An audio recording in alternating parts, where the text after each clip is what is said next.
Hey guys, my name is Emily, this channel's name is Pucokie, and on this channel we like to talk about personal development, personality theory, and we like to throw in some silly things in between, and this video is going to be more on the lighthearted end. It's not meant to be taken seriously, it's just for fun, but this video is going to be the 16 personality types of Myers-Briggs at a coffee shop and what they would order. Let's get into the video.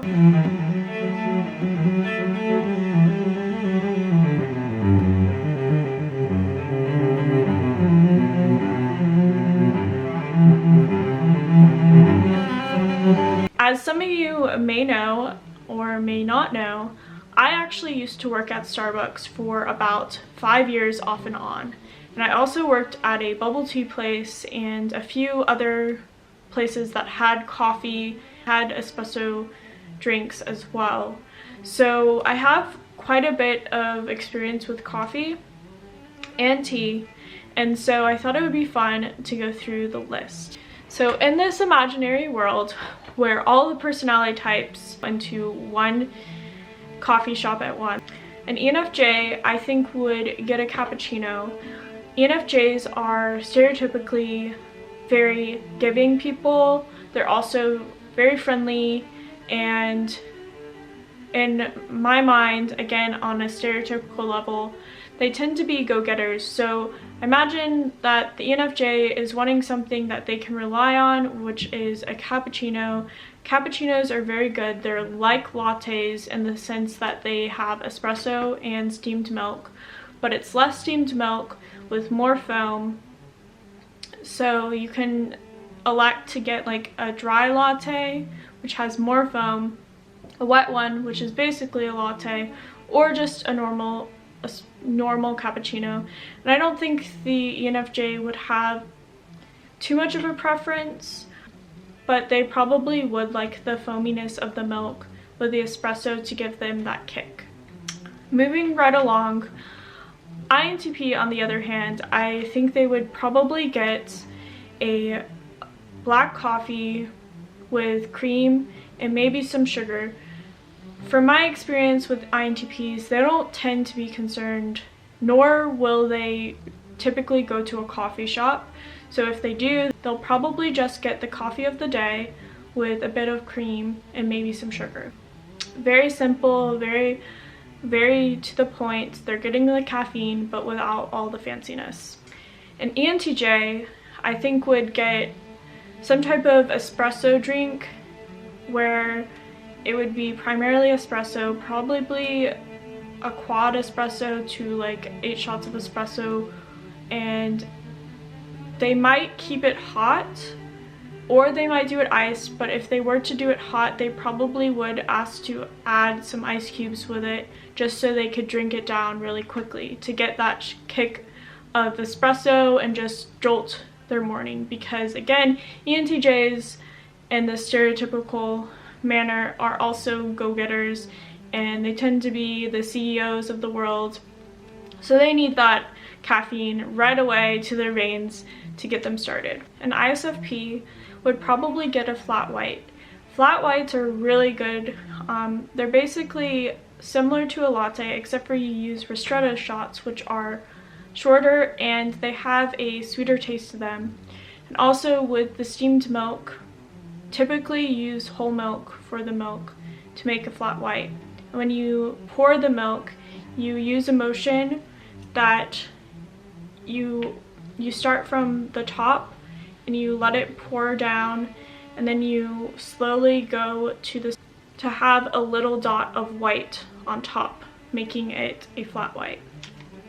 This is a very popular beverage, and it started I think in Australia, maybe New Zealand. I think it was Australia. I might be wrong about that, but it's a very popular beverage there, and I just think that the aesthetic qualities of it and plus the taste, the complex taste, would go very well with the ISFP personality. An ENTP would get an Americano, probably the largest size that is offered, and they would either get that hot or iced, probably hot with a little bit of room, because they probably are also busy, especially if they're going to a coffee shop. But the reason they would have room in their coffee is they would be able to add whatever they want to it, and it would probably change on the daily. And if it didn't change, they would still want the ability to alter it in some way. An ESTJ, this might be a bit of a controversial one.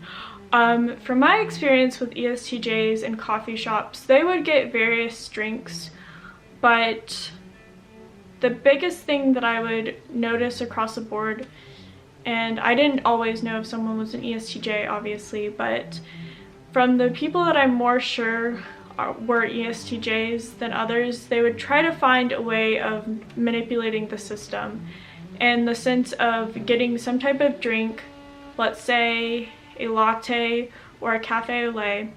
A cafe au lait is kind of, it's the same thing as like a cafe misto at Starbucks, where it's half steamed milk, half regular coffee. And they would probably add different modifiers like Splenda or raw sugar, and they would also probably want their steamed milk to be a certain temperature, and if it didn't come out exactly the way they wanted it to be, they would ask for a refund. Again, don't come for me, this is just a stereotype that I definitely witnessed. But I have a bit of a story time. When I lived in Seattle and I worked at a Starbucks in Seattle, there was a person that I will rename. She was actually not too bad, but she was definitely a character, and I believe she was an ESTJ. We're gonna rename her Kiara because it makes sense for the way she would say her name.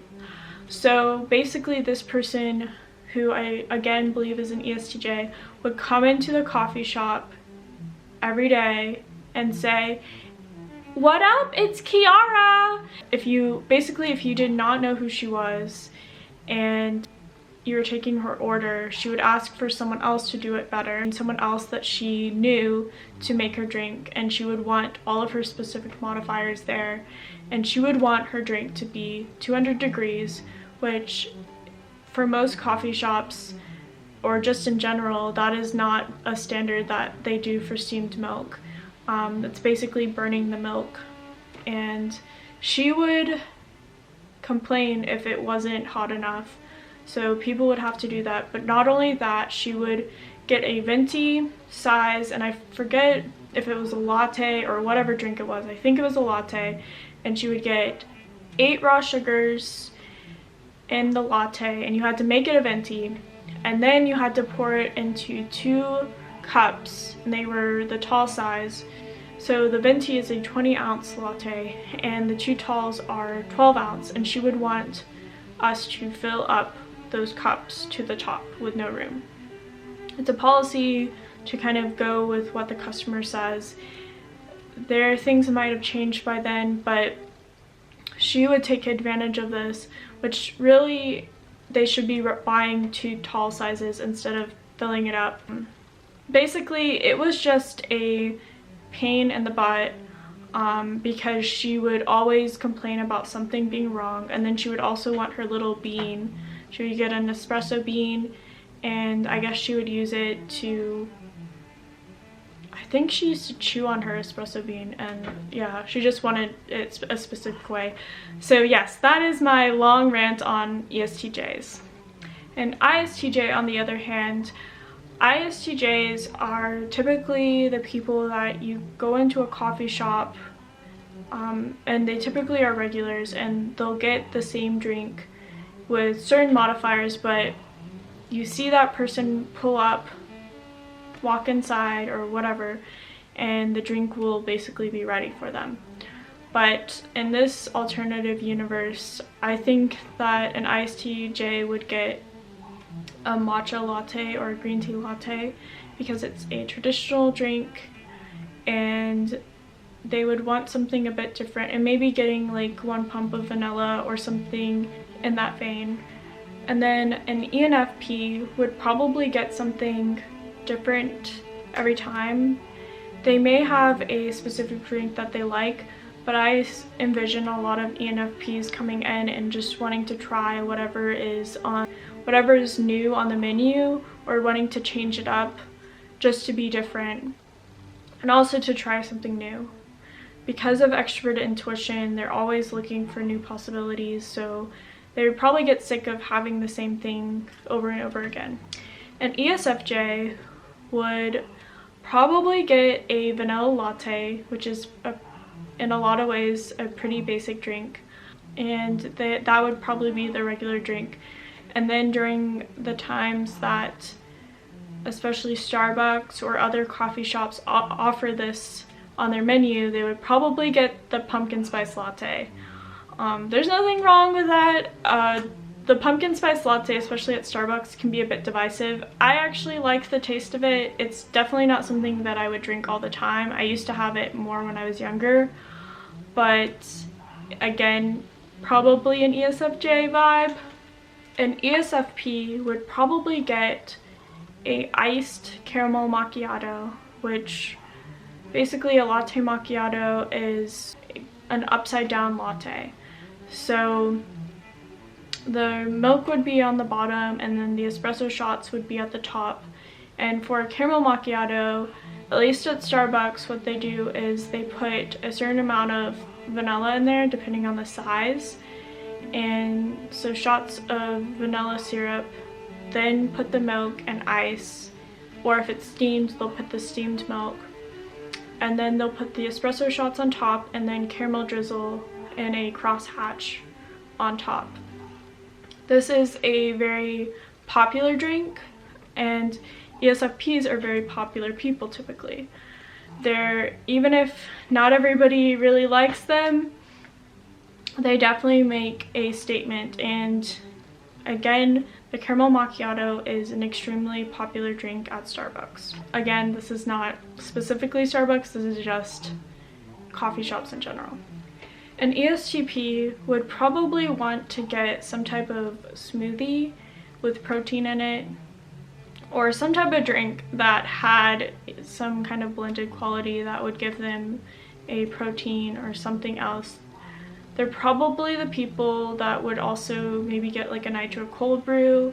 Not necessarily someone to go to a coffee shop very often, and if they did, they probably like the idea of the nitro cold brew, which basically infuses nitrogen with the cold brew to make it have like this foamy effect. But also, again, because an ESTP probably doesn't go into a coffee shop willingly, or at least their first time or first few times, they probably didn't necessarily go there by themselves. They might get the same thing that the person they're with gets if they're going with someone. An INFJ would probably get a chai tea latte of some sort, and again have some type of maybe vanilla added, or maybe keep it the same way. Chai tea latte is a very solid drink that when you have it, a lot of people really love, and it's very good iced and also hot, and it just gives you this very warm feeling. An INFP would probably get a tea latte, so maybe like a Earl Grey / London Fog tea latte, just to give them that tea element and not to just go into a coffee shop and order coffee but get tea instead. An INTJ would probably get a dark chocolate mocha. This is basically a latte with mocha syrup, dark chocolate mocha syrup with espresso shots again. And they probably want an extra shot of espresso, maybe 2 extra shots. And again, you can do that hot or iced and it's still really good. But the reason I say they would get a mocha rather than say just an espresso, just plain espresso or black coffee, have a intimidating feel to them. They come off maybe cold, or maybe like they don't really have that warmth to them. But when you get to know them, and just like the taste of the dark chocolate mocha, it has a very warm, complex taste to it. The elements of having the dark chocolate in there, and that shows like their introverted feeling. I personally love dark chocolate mocha, it's really good. An ISTP would probably get a Cortado. Cortados are interesting drinks, and if you order this at say Starbucks, they may not know what you're talking about. A lot of smaller coffee shops or like local coffee shops know more about this drink, but basically it is the same amount of espresso shots as it is steamed milk. So it's almost like a miniature latte or cappuccino. I personally really like them. They're more of a precise like amount. So again, it's like maybe 2 shots of espresso that add up to this amount, and then this much steamed milk. They're very good. They're very bold. They have a very complex flavor, just like an ISTP. ISTPs would probably like the technicality related with the Cortado as well. And last but not least, an INFJ would probably get a lavender latte or something that's a bit different. They probably spend a lot of time in coffee shops, and they probably have tried all kinds of things, including their teas at the coffee shops. I know for me, one of my biggest things that I like to do when we're not in this kind of state, this pandemic sort of, I like to hang out in coffee shops, especially local coffee shops. Where I live, there's a lot of coffee shops that offer a wide variety of flavors. The lavender latte is one of my favorites. It's not something that I get all the time, but it's something that not everybody will like. I would recommend it if you like different flavors. It may not be something that you typically will want right away, and they do not serve this at Starbucks. This is not a Starbucks drink. At least in the US, you cannot get a lavender latte, but I also like to get them with oat milk. I love oat milk as an alternative, and I think a lot of these personalities would get alternative milks as well. So that was my video on what the personality types would get at a coffee shop. Again, it's not meant to be whatever way, it's meant to be a fun thing. Let me know what you actually order and what your personality type is. I just thought it would be kind of fun and different to do something like this. I actually want to make like a skit of, I wanted to do this actually for basically even before I started my channel, because I see all different personalities and I have like a certain vision in mind of how I would go about this. But let me know if you guys would be interested in me making a skit about the different personalities at a coffee shop. I probably changed the drinks a little bit differently, maybe not, I don't know. And also let me know if you guys have any other ideas for me in the comments below. Please subscribe and like this video if you haven't already, and thank you so much. Also, I forgot to add this. We had our first Zoom meetup this past Saturday, and we had around, I think it was a little less than 30 people in and out that came. I wasn't even expecting that many people to come. It was really fun, and it went from 2 p.m. Eastern Standard Time to well into the morning. I think the last people to be on the call were on there until 7 or 8 a.m. I was still on there until the middle of the night. I did take a break in between, but it was super fun. If you ever want to be a part of a Zoom meetup or virtual meetup in general, I will definitely keep you guys in the loop. You can join the Facebook page. You can join the Facebook group Personality Theory in Real Life, or you can keep up to date. I will probably post on my community tab about these meetups, and also you can find me on Instagram. And again, have a great day. Thank you so much. Bye.